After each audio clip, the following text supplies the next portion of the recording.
그런 기쁜 소식, 굿뉴스를 자꾸만 전하고 또 누리는 그런 삶이 되기를 원합니다. 하나님께서 놀라운 일을 행하셨죠. 이 세상에 들려오는 소식들, 어떤 소식들을 기대합니까? 잘 되는 소식, 또 잘 먹는 소식, 또 활성화되는 거, 또 모두가 다 행복해지는 거 원하지 않아요? 그런데 그런 소식들이 들려질 때가 있지만 계속 들려지지가 않습니다. 하지만 하나님께서는 아들을 세상에 보내서 우리에게 영생을 주셨고 구원을 주셨습니다.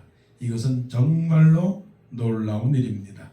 하나님이 아들을 보내서 우리에게 구원을 주셨습니다. 이거는 선포입니다. 이거는 우리가 감격해야 되고 우리가 기뻐해야 될 소식이죠. 여러분, 구원을 뭐라고 생각을 합니까? 구원이라고 하는 것은 세 가지로 요약할 수 있어요. 하나님과의 연합입니다. 하나님과 떨어졌습니다. 사람하고의 관계도 안 좋을 때는 떨어지잖아요. 그런데 죄로 말미암아 하나님하고 멀어졌단 말이에요. 하나님하고 멀어진 상태에서는 우리에게는 뭐가 있느냐? 슬픔과 외로움과 고독과 절망과 가난함과 그런 것들이 있죠. 그것을 어둠이라고 말합니다. 어두움. 그런데 이제 하나님께서 예수 그리스도를 보내셔서 우리와 하나님과 하나가 되었어요. 그러니까 우리는 이제는 슬퍼할 일 없죠. 절망할 일 없죠. 또 근심할 일 없죠. 하나님하고 연합했단 말이에요. 그럼 연합하면 어떤 일이 생깁니까? 연합하면 그것이 결국은 그 생명을 갖게 되는 겁니다. 그래서 구원은 연합이요, 구원은 생명입니다. 생명이라는 거, 그게 어떤 건가요? 요즘 사람들이 항상 관심 있는 거는 어떻게 하면 오래 사는가. 오래 살아봐야 100세밖에 더 살겠어요? 많이 살아봐야 120세를 살겠죠. 그런데 그거는 잠깐입니다. 잠깐 오래 사는 것뿐인데 사람이 영원히 살아가는 것은 법칙만 개발한다면 그게 생명공학이고 그게 요즘 말하는 AI죠. 그런 것들 아무리 사람이 노력한다 할지라도 120을 넘을 수가 없단 말이죠. 그런데 하나님하고 연합하고 나니까 하나님 안에 감추어졌던 그 생명이 우리에게 어떻게 해요? 트랜스퍼가 되는 거예요. 하나님의 생명이 우리 안에 들어오니까 우리가 어떻게 됩니까? 영생하는 겁니다. 죽을 일 없죠. 괴로워할 일 없죠. 아파할 일 없죠. 병원에 갈 일 없단 말이에요. 자, 빛에 거하게 되고 생명에 거하게 되고, 그런데 그걸로 끝나는 게 아니라 풍요가 있단 말입니다. 풍요.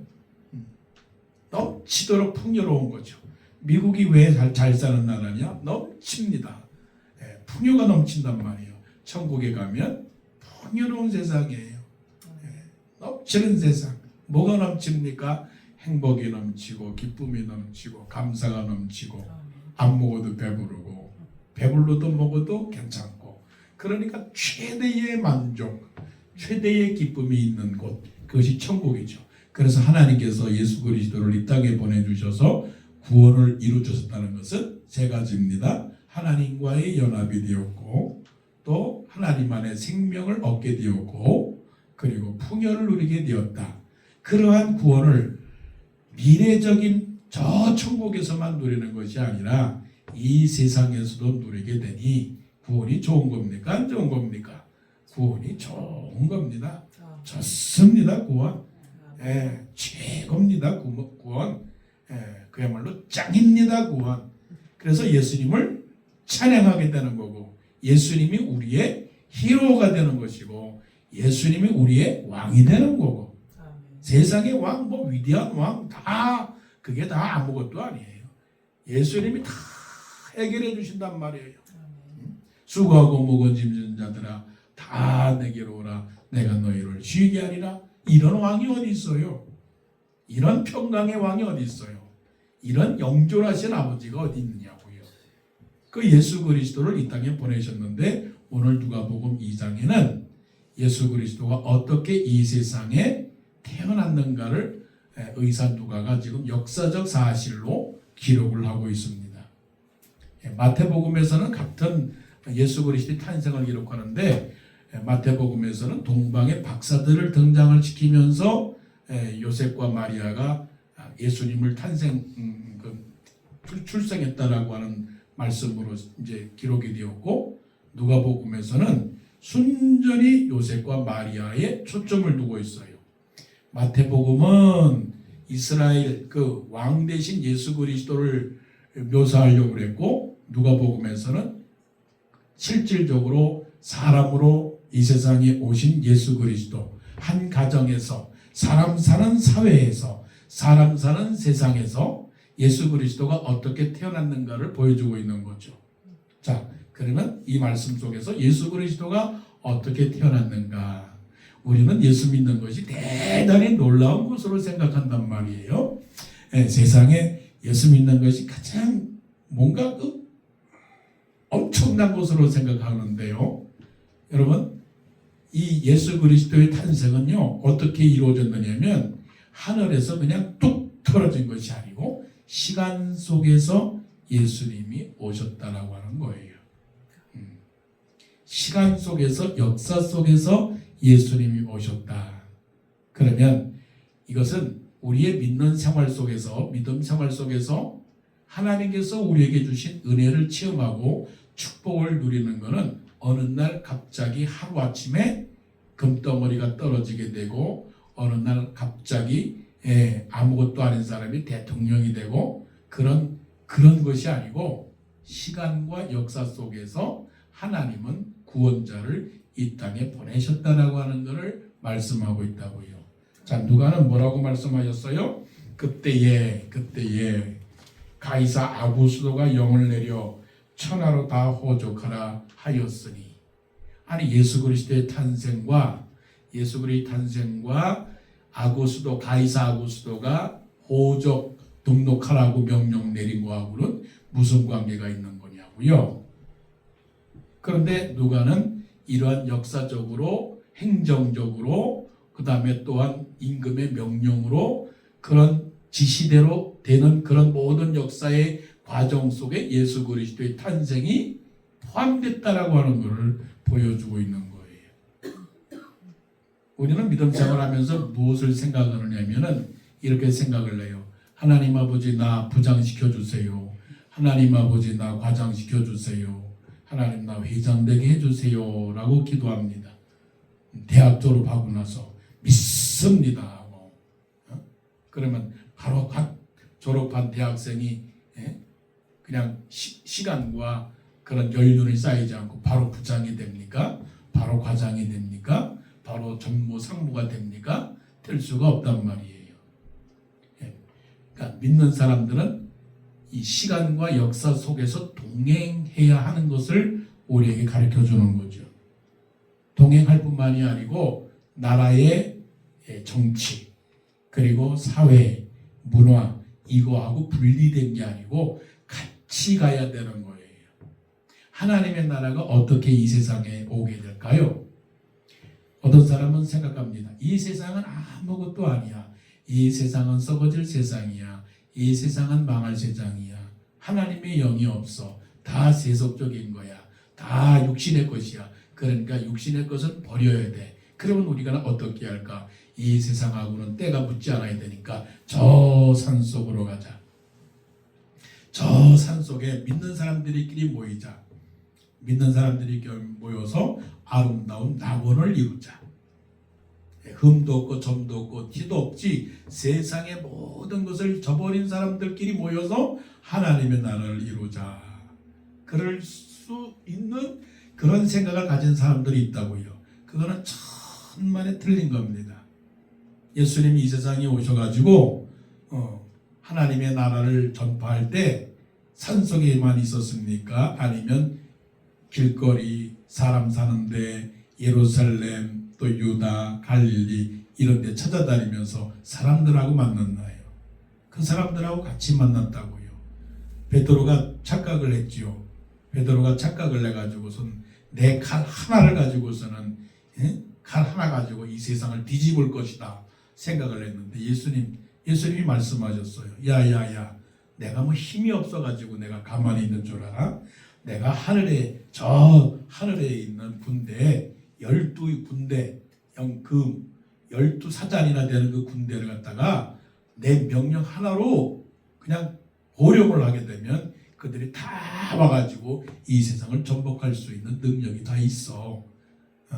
그렇지만 그렇게 하면 하나님의 의의를 이루지 못하기 때문에 내가 가만히 있는 거야.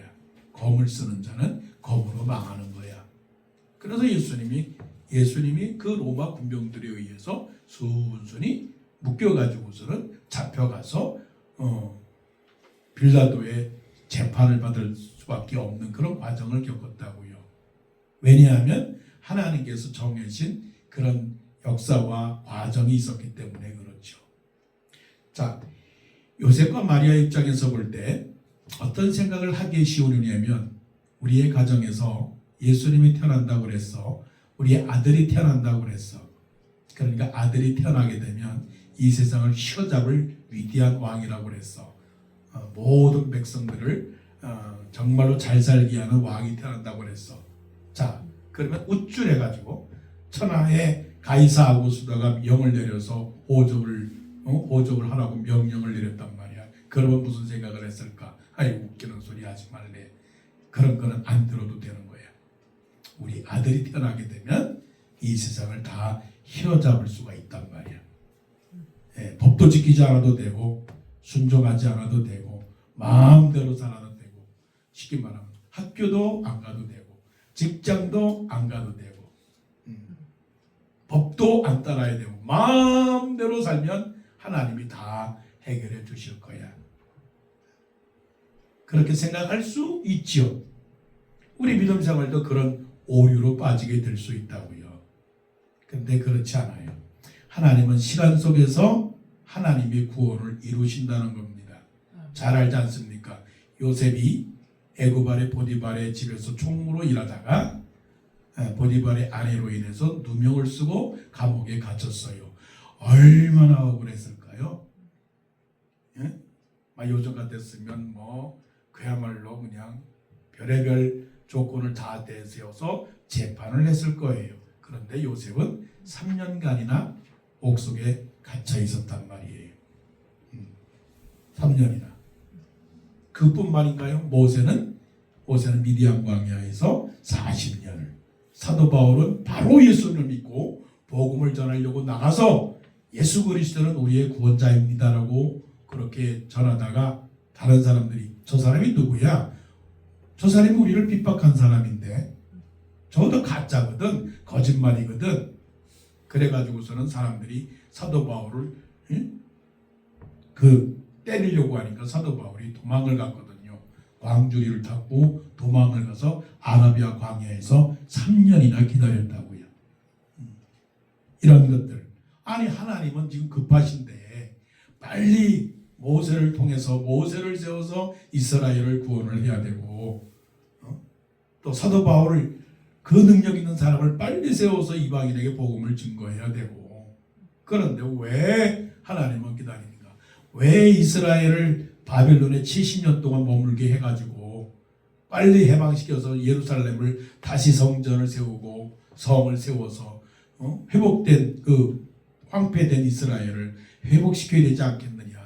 우리의 시간은 그렇지만 하나님의 시간은 그렇지 않아요. 결국은 하나님께서는 가이사 아구스도를 통해서 명령을 해서 요셉과 마리아가 유대 지파니까 유대 지파는 유대로 가서 그 고향에서 등록을 하기 위해서 가서 베들레헴이라고 하는 동네에 가서 아이를 낳게 하는 그 역사적 과정, 이것을 가리켜서 역사적인 서사시라고 그래요. 서사시. 역사적인 서술이 있는 겁니다. 우리 인생에도 인생의 이력이 있는 거예요. 그렇기 때문에 우리는 하나님께서 우리를 통해서 하시고자 하는 일들, 대한민국도 보세요. 대한민국이 얼마나 지금 많이 발전했어요. 그런데 그 발전한 과정 가운데 일본에게 35년 동안 나라의 주권을 빼앗긴 그런 역사가 있다고요. 또한 6.25라고 하는 3년 동안 뭐 그 6.25의 전쟁 동안에 나라가 힘든 과정을 겪었고 그런 여러 가지 또 정치적인 격동기를 겪고 나서야 드디어 이제 대한민국이 이제 세계에서 뭐 10번째 크게 되는 나라라고 이렇게 인정받을 수 있었던 것. 그래서 하나님은 때와 기한이 있다. 어떤 때와 기한이 있느냐? 모세가 기도한 대로 우리에게 우리의 날 계수함을 가리키사 지혜의 마음을 얻게 하소서. 지혜를 얻어야 됩니다. 그 지혜가 뭐냐? 우리는 모든 날이 주의 분노 중에 지나가며 또한 우리의 인생이 순식간에 날아가나이다. 천하의 범사가 기한이 있고 또한 천하 만사가 다 때가 있나니 날 때가 있고 죽을 때가 있고 심을 때가 있고 심을 것을 뽑을 때가 있고 죽일 때가 있고 치료할 때가 있고 이런 여러 때가 있단 말이에요. 그렇기 때문에 이 때를 잘 아는 사람, 시간을 잘 아는 사람, 역사를 잘 아는 사람, 그래서 그 사람들에게는 절제가 필요하고 그 사람에게는 인내가 필요하고 인내가 있는 사람은 경건을 갖게 되고 그 경건이 결국은 그 사람의 영적인 성숙을 만들어낸다는 겁니다.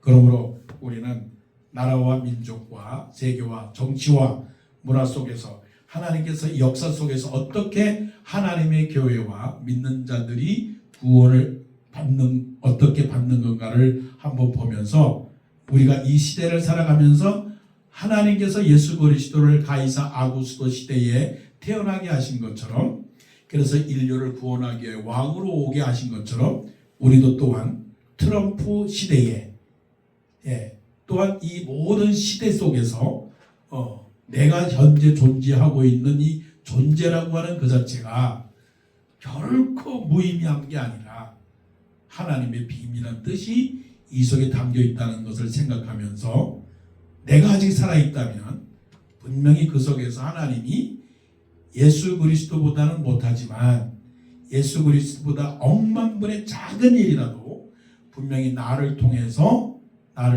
일하고자 한다는 그 하나님의 역사를 깨닫는다면 내가 지금 별 볼 일 없는 존재가 아니고 내가 쓸모없는 존재가 아니고 내가 꼴찌도 아니고 내가 전혀 필요하지 않은 사람이 아니라 나는 정말로 세상에서 VIP다.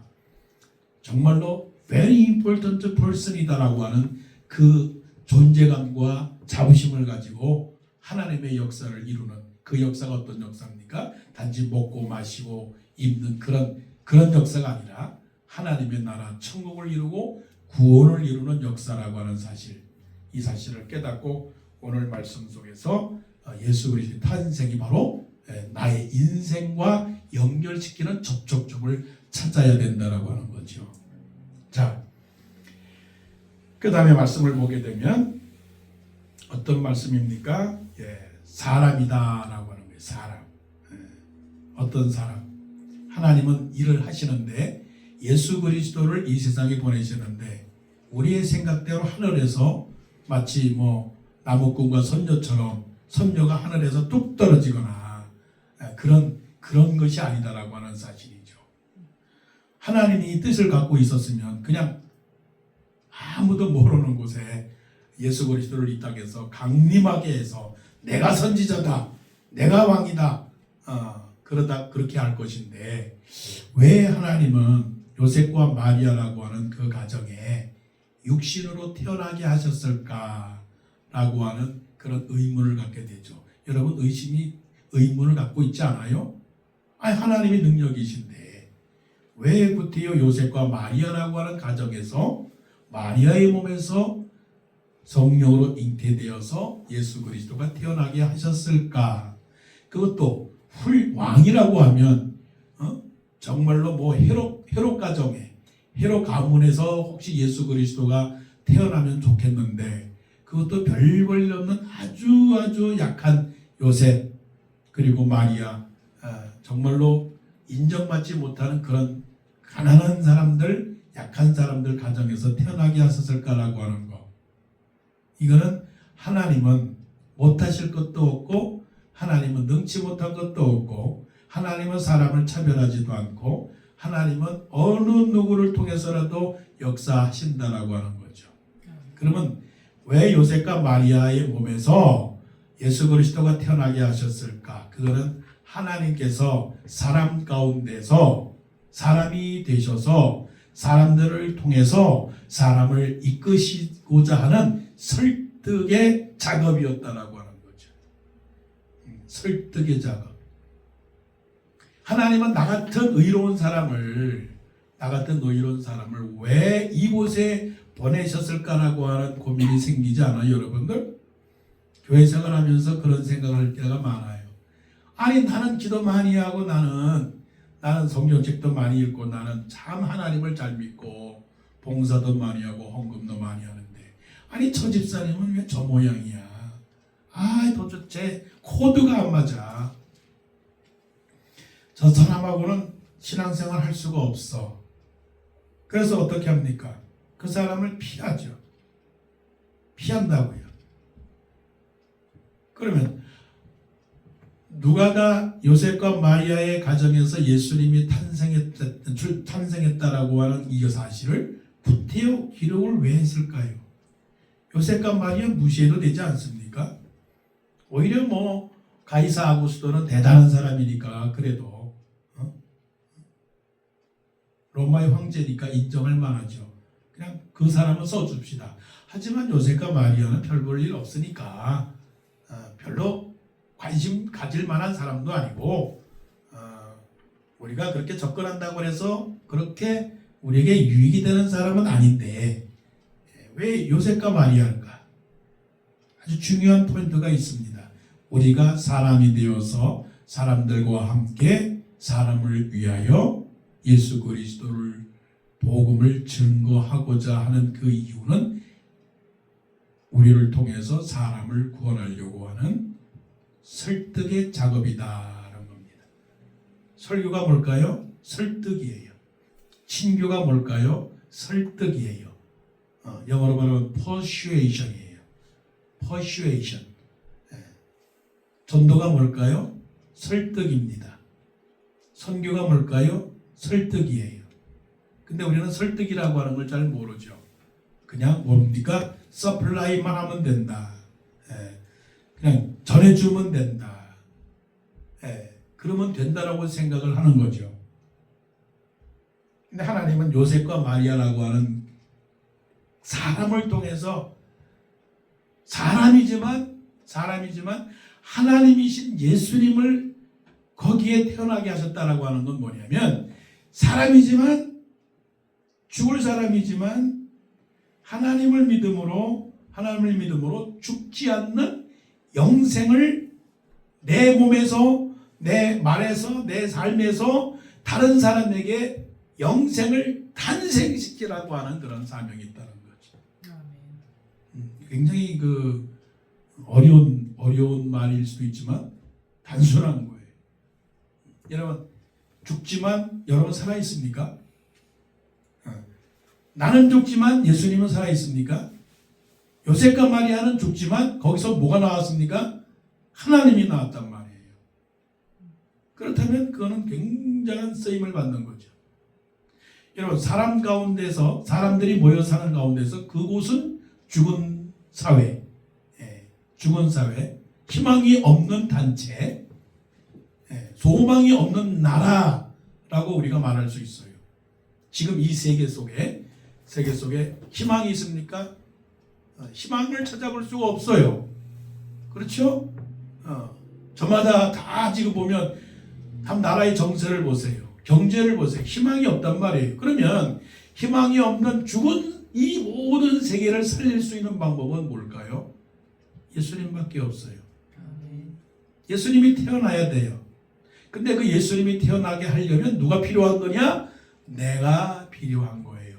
하나님이 예수님을 이 세상에 보내기 위해서는 요셉과 마리아의 몸에서 태어나게 하셨고 사람들 가운데서 설득을 통해서 회개하라 천국이 가까웠느니라 설득을 통해서 사람들로 하여금 예수님이 비록 요셉과 마리아의 몸에서 태어난 사람이지만 드디어 예수님이 십자가에서 죽으신 다음에 땅이 움직이고 지진이 난 가운데 백부장이, 예수님을 죽인 백부장이 그 입에서 나오는 마지막 고백은 뭐냐면 그런 진실로 하나님의 아들이었다.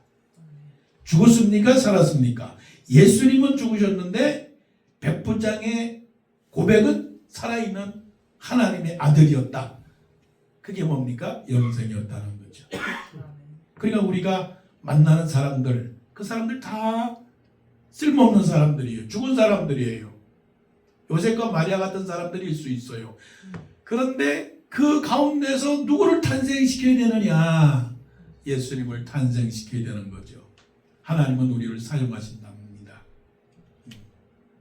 예를 들자면 베드로 같은 사람들이요. 베드로가 뭐를 알아요? 하루 벌어서 하루 먹는 그런 어부였지 않습니까?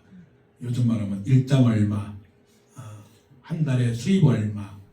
그래서 뭐 결혼을 했으니까 아이 등록금도 내야 되고 생활비도 내야 되고, 그래서 하루 일어나면 무슨 생각을 합니까? 오늘은 고기가 얼마나 잡히겠는가, 그런 생각을 하면서 뭐 주판을 튀기겠죠. 네, 그런 사람인데, 그런 사람이 살았습니까? 죽었습니까? 죽었어요. 아무 거기에서 선한 것이 나올 수가 없어요. 그랬을 때 하나님께서 베드로에게 무엇을 줬습니까? 성령 충만함을 주었어요. 성령 충만함. 성령 충만한 것은 살아있는 영이죠. 살아있는 영. 그거는 예수님의 영. 예수님의 영은 살아있는 영. 영생의 영이죠. 하나님의 영이죠.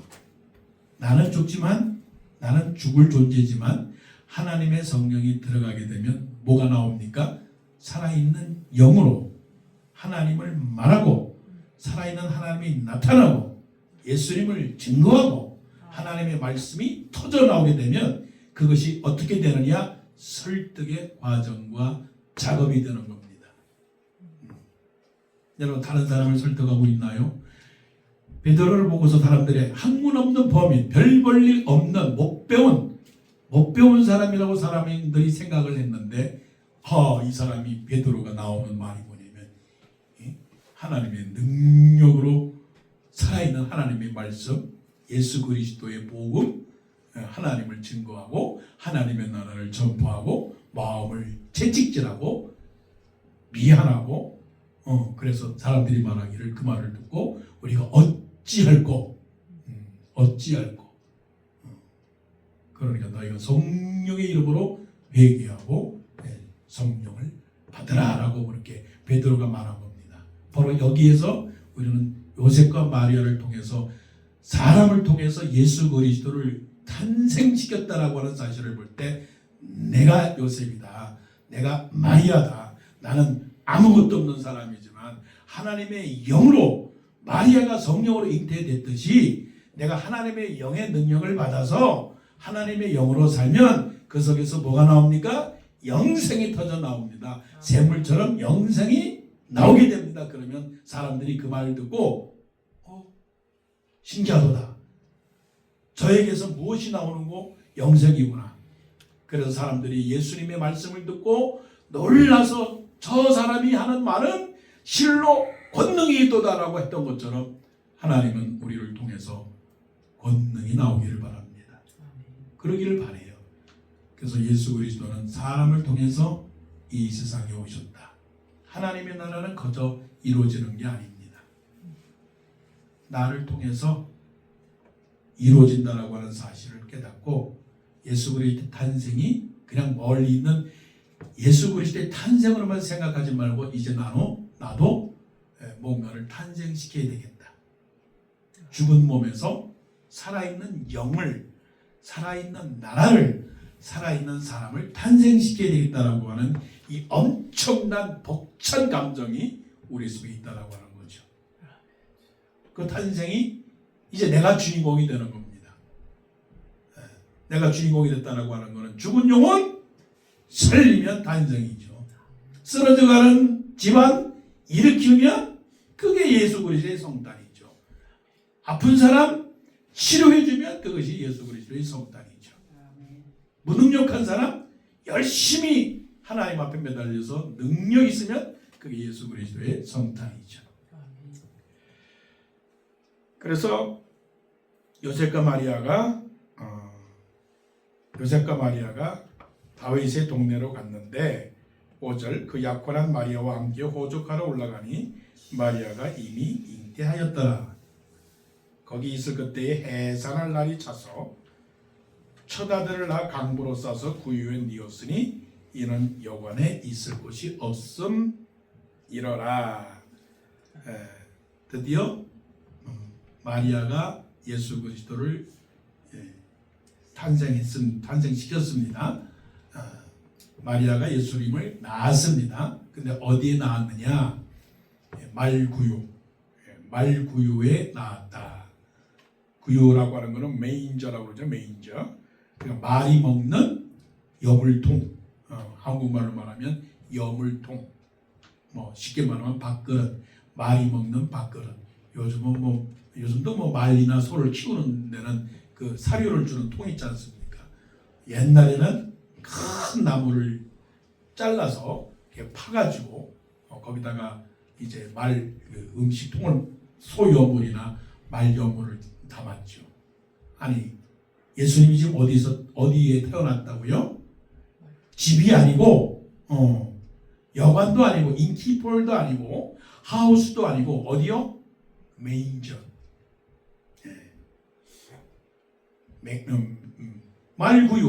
말구유에 태어났다. 그런데 말구유에서 태어났는데 이유가 뭐냐면 이는 머물 수 있는 여관이 없더라. 꽉 차가지고 머물 여관이 없었더라. 여관에 들어가야 되는데 여관에 들어갈 수가 없었다라고 하는 걸 몇 가지 상상해 볼 수가 있습니다. 예약을 안 했기 때문에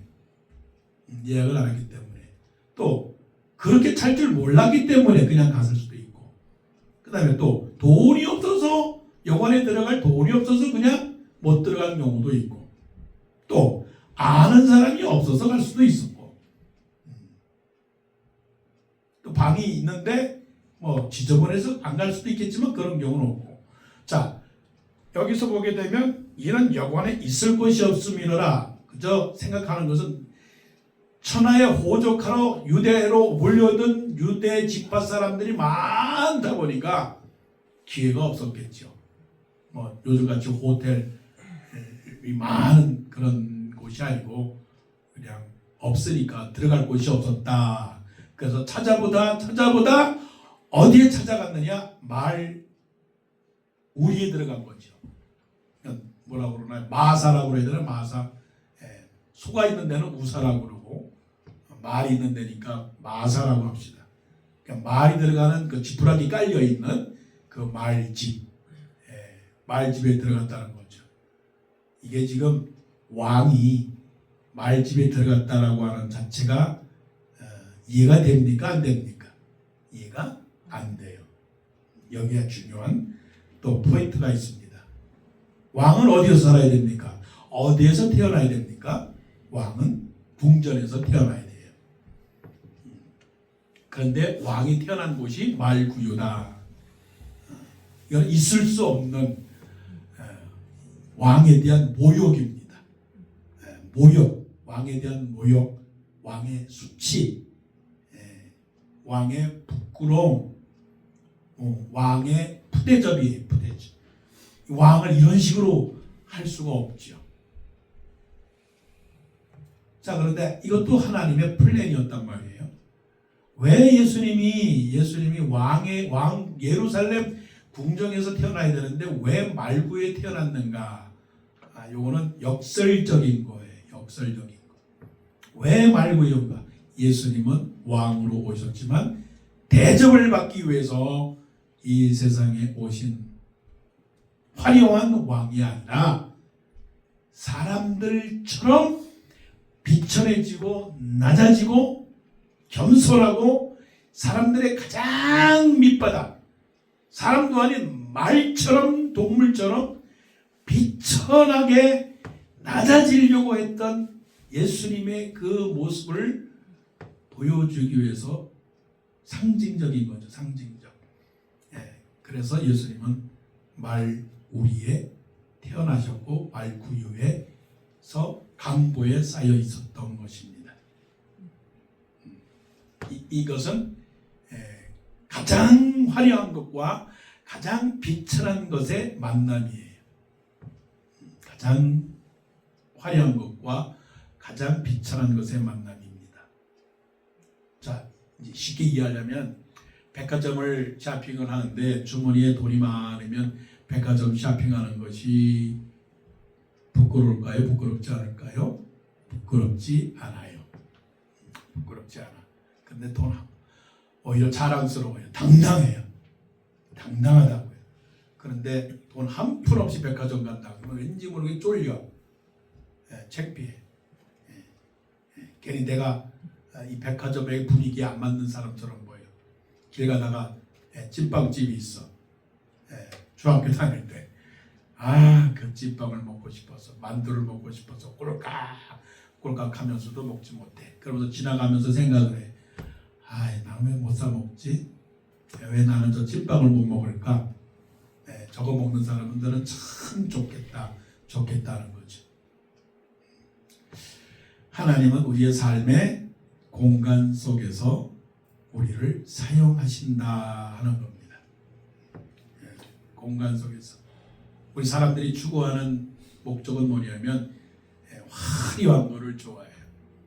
화려한 거. 사람들에게 보여주려고 하는 거. 그거를 좋아한단 말이에요. 이게 사람들의 꿈이죠. 그런데 예수님은 왕으로 이 세상에 오셨지만 말구에 있을 분은 아님에도 불구하고 말구유에 누워 있었던 예수님은 당당했다 이거예요. 당당했다. 결코 쫄리지 않았다. 결코 기죽지 않았다. 결코 부끄럽지 않았다. 말구유에 있다 할지라도 예수님의 공간은 그 말구유가 아니고 온 하늘과 땅의 왕이었다는 거죠. 이게 얼마나 큰 거냐고요. 말구에 잠시 있다고 왕 대신 왕이 부끄럽게 있나요? 없죠. 회장님이 또 많은 회장님이 양복을 입고 다니는 회장님이 어느 날 잠바를 입고서 저 시장거리를 걸어가는데 그 회장이 부끄럽게 뭐가 있겠느냐고요. 이 공간 속에서 우리가 살아가는데 하나님께서 우리에게 가르쳐 주는 것은 그만큼 약해도 낮아도 비천해도 모자라도 항상 하나님의 아들이었기 때문에 결코 그 자리가 싫지 않았던 비천했던 자리가 아니라 영광스러웠던 자리였던 것처럼 하나님은 우리가 어떤 삶의 형편을 만난다 할지라도 결코 우리는 부끄러워하지 말아야 된다. 이게 어려운 얘기예요. 사람들은 몇 층 아파트니 로얄층이 어디니 너네 아파트 평수가 80평이니 50평이니 30평이니 20평이니 우리는 잘 모르지만 한국 사람들은 그런 걸 많이 따져요. 너네 아파트가 강남이냐 강북이냐 그런 거 따지죠.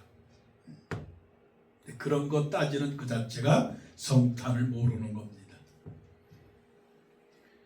내가 설령 20평 아파트에 살아도 100평의 아파트가 부럽지 않도록 산다면 그분은 예수님이 오신 거예요. 예수님은 사시면서 그런 것에 구애받지 않았다는 거죠. 왜 그럴까요? 나는 왕이니까. 왕이니까. 나는 어디에서도 왕이니까. 나는 이 세상을 다스리는 왕이니까. 나는 하늘에서 보내준 하나님의 아들이니까 당당한 거예요. 내가 책임을 지는 거예요. 그 사람들이 부러움의 대상이 아니라 그 사람들이 긍휼과 불쌍히 여김을 받아야 될 대상이기 때문에 예수님은 그들을 항상 불쌍히 여기셨어요. 5,000명을 못 먹여가지고 그들을 불쌍히 여기는 마음, 병자들을 불쌍히 여기는 마음을 예수님이 가졌다는 거죠. 여러분, 내가 어떠하든 간에 사람들을 긍휼히 여기고 불쌍히 여기는 마음, 그런 마음을 갖기를 원합니다. 높은 산이 거친들이 초막이나 궁궐이나 내 주 예수 모신 곳이 그 어디나 하늘나라. 그런 사람이 마국간에 태어난 예수 그리스도의 심정처럼 세상을 이길 수 있습니다.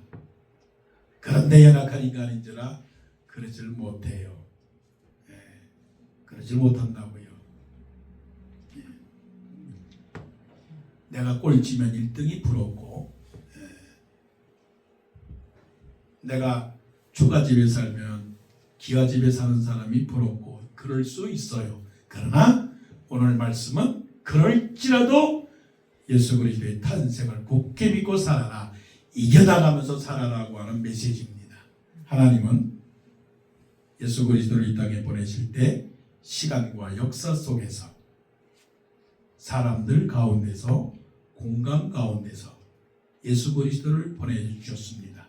우리도 또한 시간의 역사 속에서 내 인생 가운데서 우리의 가족과 또한 우리 이웃과 성도들과 내가 알고 있는 함께하는 사람들 속에 또 내가 사는 이 공간 속에 교회의 공간, 가정의 공간, 이 사회의 공간, 나라의 공간 속에 나를 보내셨다라고 하는 사실을 깨닫고 그를 통해서 내가 하나님의 구원을 이룰 수 있는 하나님의 양아들 예수